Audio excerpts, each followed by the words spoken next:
Oke, kembali lagi kita akan membahas masih seputar Denny Cagur dan KPAI. Jadi mereka itu semua sepertinya kualat ya sama KDM.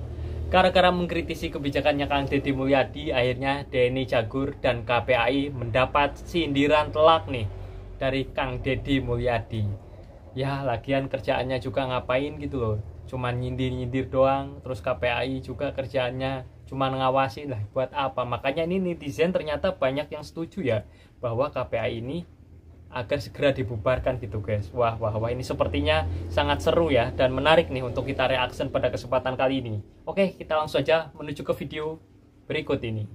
Ini yang harus kita awasi bersama, karena bukan semata-mata setuju dan tidak, bukan semata-mata bagus dan tidak, tetapi kesesuaian antara kebutuhan di lapangan dengan apa yang harus dilakukan itu memerlukan link and match dan kesesuaian. Kalau hanya untuk berteori, tidak perlu Indonesia repot-repot ngegaji suatu komisi atau komite atau pengurus perlindungan anak. Ya. Buat apa? Masyarakat ini tidak butuh teori aja. Kalau timbang berteori, saya juga masyarakat biasa mampu berteori. Faktanya KPAI sampai detik ini tidak melakukan apapun selain menonton. Kemudian ketika ditantang untuk melakukan sesuatu yang nyata untuk anak-anak, KPAI bilang tugas kami pengawasan. Judulnya bukan perlindungan dong kalau cuma pengawasan. Dan kalau cuma mengawasi, tunggu aja program Pak Deddy Mulyadi selesai. Jangan belum apa-apa minta dihentikan. Orang gatel nih Kang. Kadang-kadang dia bagi duit. Ada kemarin mau dikasih 25 juta. Itu kan di anggarannya kan pasti nggak ada Kang. Ngasih apa supaya orang libur nih, gajimu 1 minggu gitu. Itu uangnya dari mana Kang? Kalau yang spontan, banyak ya. Yang spontan itu, beliau keluar dari dompet sendiri.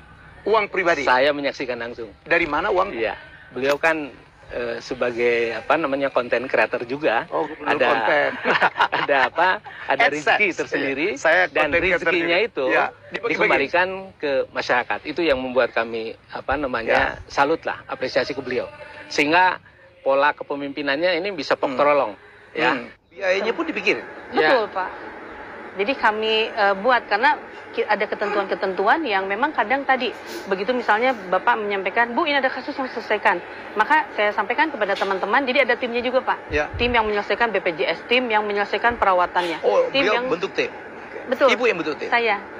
Dan biasanya Pak Gub juga itu Pak sampai Bu sehari-harinya saya yang tanggung ya, saya pribadi. Betul, pribadi. Dari uang AdSense itu. Betul, dan beliau transfer langsung, beliau sampaikan bukti transferannya ke saya sampaikan lagi ke pasiennya. Ini dari Pak Gub ya gitu. Karena Bapak kadang-kadang nggak nulis nama Pak Gubnya.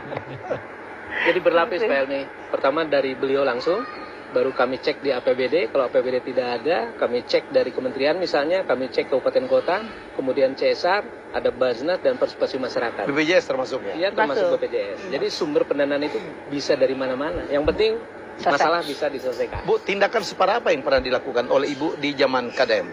Pernah membantu apa gitu, operasi apa? Oh ini, pemisahan anak kembar. Kembar dempet? Kembar dempet, betul. Alhamdulillah ini masih dirawat putranya. Di Sumedang? Di RSAS. Dari Tasikmalaya. Dari Tasikmalaya? Betul. Jadi pada saat itu Bapak berinisiatif untuk membayar secara pribadi. Seluruhnya? Betul. Bu, tolong koordinasikan pasien ini. Saya yang bayar proses pengobatannya gitu Pak. Nah tapi kan secara institusi kita juga tadi ya begitu saya tanya kepada RSAS berapa harga seluruh pembiayaannya 1,3 miliar. Saya juga kaget ya Pak ya. Wah kata saya tuh. Akhirnya saya berembuk begitu saya lapor kepada Pak Sekda. Tadinya kami akan atasi. Tapi Bapak ternyata mengadakan pendekatan ke Pak Menteri begitu ya. Kami juga sampai mengadakan Zoom dengan RSAS. Ujung-ujungnya adalah pembiayaan ditanggung oleh RSAS. Jadi koordinasi kolaborasi antara Bapak dengan Pak Menkes, kan RSAS itu Kementerian Kesehatan. Dan alhamdulillah berhasil dioperasi dan sekarang sudah sehat keduanya. Oh berhasil? Betul ya, baru hari Rabu 2 minggu yang lalu dioperasi. Sampai seperti itunya. Dan masih banyak kasus sebetulnya Pak ya. Seperti misalnya pada saat ada seorang korban kekerasan, ya itu betul-betul Bapak, Bu pokoknya bereskan ya, nanti pembiayaan itu biar saya yang bayarnya, gitu. Sampai seperti itu Bapak itu selalu dalam setiap kesempatan. Dan ketika kita sampaikan lapor ke Bapak, ada Bapak, Pak, paham ya bahwa Bapak seperti itu. Jadi kami semangat aja Pak. Benar-benar luar biasa ya Gubernur Jawa Barat Kang Deddy Mulyadi. Berani pasang badan demi rakyat. Jadi untuk Kang Deddy Mulyadi dan Sekda dan untuk semua tim juga, pokoknya kita doakan terus ya. Mudah-mudahan mereka itu selalu dilancarkan ya dalam setiap pekerjaannya dan selalu disehatkan, panjang umur dan tentunya rezeki yang melimpah dan banyak ya. Ya karena apa? Ternyata Kang Deddy Mulyadi itu banyak mengeluarkan uang pribadinya ya untuk membantu rakyat. Waduh, ini menurutku sangat luar biasa sekali. Ini apalagi baru jadi gubernur lah, gimana nanti kalau jadi presiden ya. Mungkin beliau lebih banyak lagi ya mengeluarkan uang pribadinya untuk rakyat. Ini baru kali ini sih ada sesosok pemimpin ya dan sekaligus ayah ya bagi masyarakat dan warga. Makanya pasti sangat beruntung sekali nih ya warga di Jawa Barat, pasti sangat senang sekali ya mempunyai gubernur seperti Kang Deddy Mulyadi. Jangan sibuk ngurusin saya, dan jangan sibuk ngurusin orang yang lagi ngurusin orang. Kan lebih baik cari kesibukan lain yang di tempat ada orang yang tidak diurus. Maksud saya ini nih orang udah diurus nih, udah deh biarin sama kita dulu diurus. Jangan terus-terusan orang yang diurus dikomentarin, dikritik, terus kemudian terus-terusan dicari salahnya apa. Lebih baik kan nyari anak-anak yang tidak diurus. Yang ribuan tuh banyak deh masih berkelahi di jalanan. Maksud saya gitu, udah deh ini mah urusan saya, mau lagi sih diurus. Kayak gini loh Bu, kan kita marah kadang-kadang. Kita lagi ngurus ini, orang sibuk mengkritik, tapi mengkritik pada sesuatu yang lagi diurus. Sedangkan di sebelah sana yang tidak terurus banyak. Udah deh kamu itu aja urus, ini udah biarin. Tapi di kita ini biasa Pak. Udah aneh. Kalau di kita ini kalau orang lagi ngurus sesuatu ribut. Tapi kalau orang diam udah diomong. Makanya saya tadi ke wartawan Tempo itu, saya katakan harusnya, saya bilang kan, sekarang itu yang dikritik itu adalah para pemimpin yang diam. Yang anak tawuran dibiarkan, anak mabuk nggak ada tindakan, minuman keras beredar di mana-mana. Denny Cagur. Tapi diam di zona nyaman sambil nyinyir, itu yang sesungguhnya kejam. Anak-anak ini bukan butuh kasihan, mereka butuh pembentukan karakter sebelum mereka jadi korban sistem atau jadi pecundang di masa depan. Anak-anak ini bukan masalah, mereka korban dari mereka yang nyinyir, lucu di TV, tapi bisu saat rakyat butuhkan. Kalau kamu percaya anak nakal bukan untuk dihukum, tapi dibentuk, tulis di komentar ya, aku bersama Kang Deddy. Dan bantu viralkan suara rakyat kecil. Kang Deddy bukan kasih kata-kata, tapi kasih kesempatan. Kamu tim yang mana? Tim suara lucu yang banyak bicara, atau tim pemimpin yang tetap bekerja? Tulis di komentar, saya dukung yang berani turun, bukan yang hanya nyinyir dari jauh. Seluruh anak-anak yang di bawah umur, baik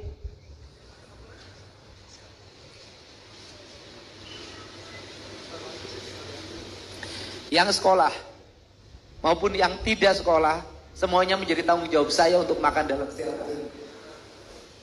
Pak Sekda tolong dicatetin, dan Kepala Dinas Pendidikan mencatatkan yang sekolah untuk tetap bersekolah, yang SD tetap sekolah SD, yang masuk SMP masuk SMP, yang masuk SMA nggak boleh putus sekolahnya, dan semuanya menjadi tanggung jawab gubernur untuk pendidikannya dan makannya. Karena ini adalah kelalaian kami. Kelalaian negara tidak hadir memberikan tindakan yang nyata terhadap sebuah peristiwa yang akan dan pada akhirnya menimbulkan korban jiwa. Jadi ibu nggak usah khawatir terhadap makan dan susu anak-anaknya. Saya menanggung seluruh biaya hidup anak-anaknya dan saya menanggung biaya pendidikan. Ya saya anu mau teh saya bapaknya, siapa yang mau suamina eta budak yatim dicekelan huluna hiji-hiji. Ulah cek Rasulullah ge atuh. Lamun Anda menyayangi anak yatim tangge di surga teh bakal tatangga jeung Rasulullah teh ciga jari tengah jeung cingir tah kieu. Ya. Ieu mah kahadean Kang Dedinya. Nya yeuh. Anu coba tur mah gubernur YouTuber, da teu nanaon jadi YouTuber ge ari manfaat duitna urang ge hayang atuh. Sarara ge hayang berenanya menjadi orang baik karena pada dasarnya semua orang tuh baik. Ngan aya nu loba luh lah gitu nya. Aduh lebar duit, lebar ieu mah Kang Dedi mah teu lebar awur-awuran duit teh. Awur-awuran teh lain kana nanaon kan karewe anu menang gacilakan segala macam hade curang mah tren anyar itu tren barunya pemimpin yang care dengan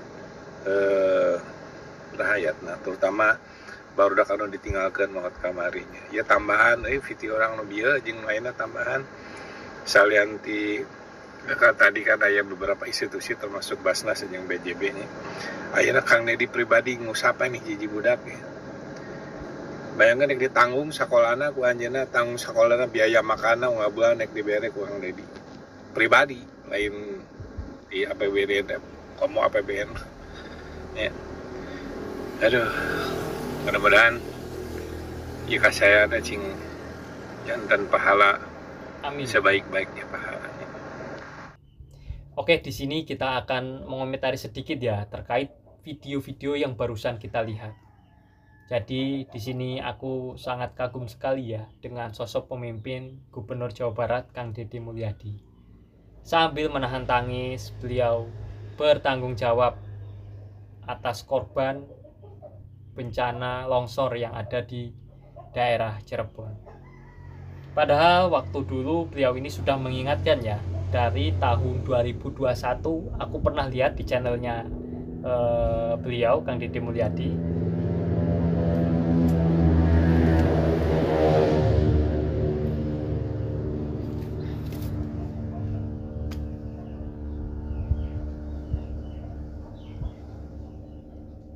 Oke, jadi gimana pendapat teman-teman setelah menonton video barusan?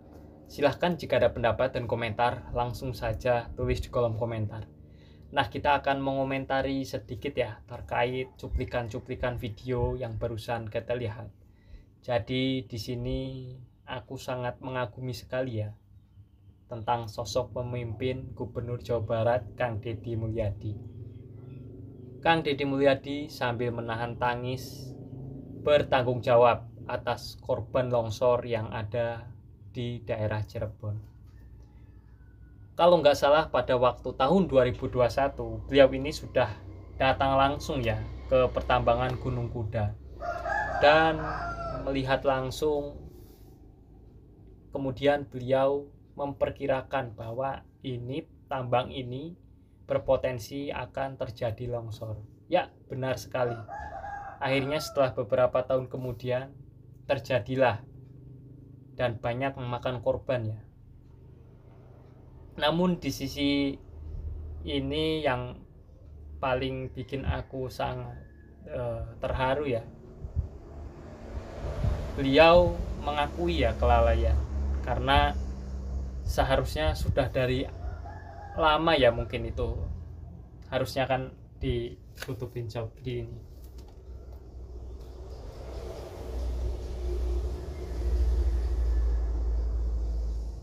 Oke, jadi gimana teman-teman pendapat kalian setelah menonton video barusan? Silahkan jika ada pendapat dan komentar, langsung saja tulis di kolom komentar. Nah, kita akan mengomentari sedikit ya, terkait cuplikan-cuplikan video yang barusan kita lihat.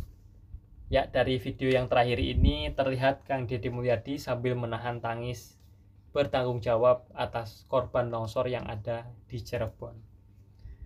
Kalau nggak salah udah tahun 2021 lalu ya, Kang Deddy Mulyadi kan pernah datang langsung ke pertambangan Gunung Kuda ya, kalau nggak salah. Jadi beliau ini sudah bisa memprediksi ya bahwa tambang ini nggak aman, tambang ini ada berpotensi longsor. Karena ya apa, kalau aku lihat kemarin di channelnya siapa gitu, jadi kalau dilihat dari atas memakai drone ternyata itu ya jadi terlalu curam ya, sedangkan yang dikeruk tuh bawahnya, ya gimana nggak longsor ya. Sebenarnya ya Kang Deddy Mulyadi juga dulu pas tahun 2021 itu ya sudah mengingatkan bahwa ini akan berpotensi longsor dan minta agar ditutup. Cuman beliau waktu itu kan masih menjabat sebagai anggota DPRD ya. Ya mungkin ini bukan poksinya beliau mungkin ya, jadi nggak bisa kalau mau menutup langsung tuh. Kalau sekarang kan sudah menjadi gubernur ya, pastinya ya bisa lah ya, akhirnya kan ditutup beneran ya. Mudah-mudahan lah tambang-tambang yang seperti ini tuh ditutup, karena ya sangat nggak safety sekali ya dari segi keamanannya juga. Dan kita akan beralih juga ini ke KPAI dan si Denny Cagur. Ketika ada program bagus seperti ini tapi kok malah ada-ada aja ya orang-orang yang tidak setuju. Dan yang paling aneh itu Denny Cagur. Lah orang anaknya aja pernah dimasukin ke pendidikan barak militer ya. Lah kok sekarang dia ini nggak setuju? Lah blunder apa gimana ya? Aduh Bang Denny, lah kok bisa-bisanya gitu loh. Ini program bagus kok. Lah akhirnya kan ya karena kemarin beliau ini mengkritisi program Kang Deddy Mulyadi, akhirnya ya kena amuk juga ya dari warganet dan netizen. Jadi udah siap-siap aja lah ya kalau ada yang gak setuju, kalau ada yang menolak atau menentang programnya Kang Deddy Mulyadi, siap-siap aja ya bakalan dirujak ya sama netizen.